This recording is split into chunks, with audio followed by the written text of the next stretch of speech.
welcome to Take 5, your 5-minute inspirational message from Solid Rock Drogheda. Have you ever thought about what it means to really respect somebody and what's involved in that? And what happens whenever you lose somebody's respect or somebody loses your respect? I was having a conversation lately with a friend of mine who's married to a lady from Thailand. And we were talking about a recent trip that he made with her back to see her family in Thailand.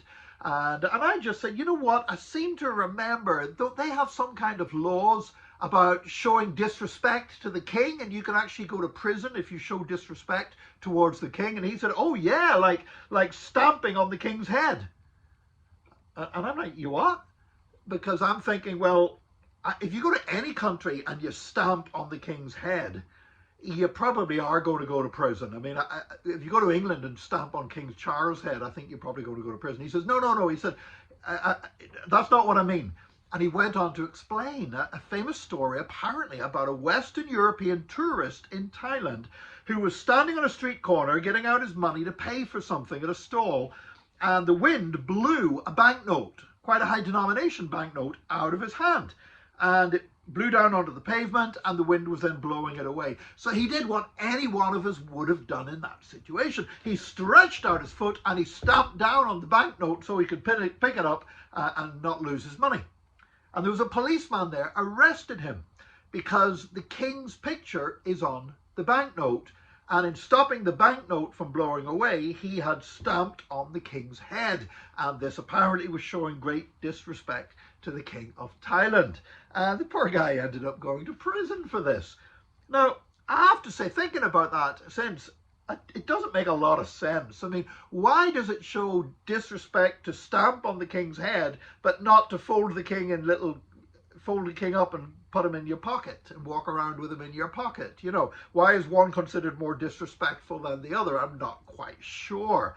What I do know is that respect is not something that can be mandated or demanded. You know, whether it's a king passing laws that says you have to respect me, or whether it's people saying, I demand that you respect me. The more somebody demands my respect, the less likely I am to give them my respect. Now, I do believe that everyone is worthy of respect as a human being. Everyone is made in the image of God.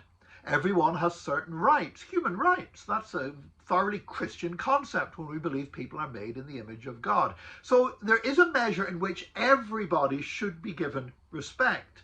But to have respect as being somebody special, as having respect, as having rights over and above other people because you're better than somebody else, that's a different matter altogether. And if you want that kind of respect, you have to earn it. Now, I would say there are people who have earned that. There are people that I would respect more than others. I would inspect their integrity. I would expect their intelligence. I would respect their wisdom.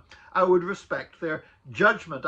I wouldn't actually respect them because they happen to be born into a royal family, but that's just me. That's how I give respect to people. It's because I see something in somebody that is worthy of respect.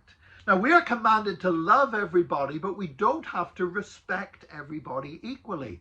And I have to say, there are people who are friends of mine and are still friends of mine, but I have lost respect for them to a certain degree because of things they have said and done, that they've betrayed character weaknesses. And I have lost respect. I've said, you know what, I still love that person, they're still my friend, but I would not trust them in this setting, because what they did not command, not demand, but command respect.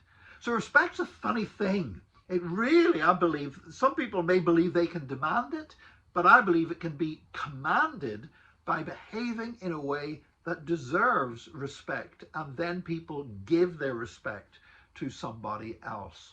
You know, ultimately, whether somebody respects me or not, or respects you or not, is not the most important thing in the world. We can live and we can flourish and we can grow without other people giving us the respect that we might feel that we deserve.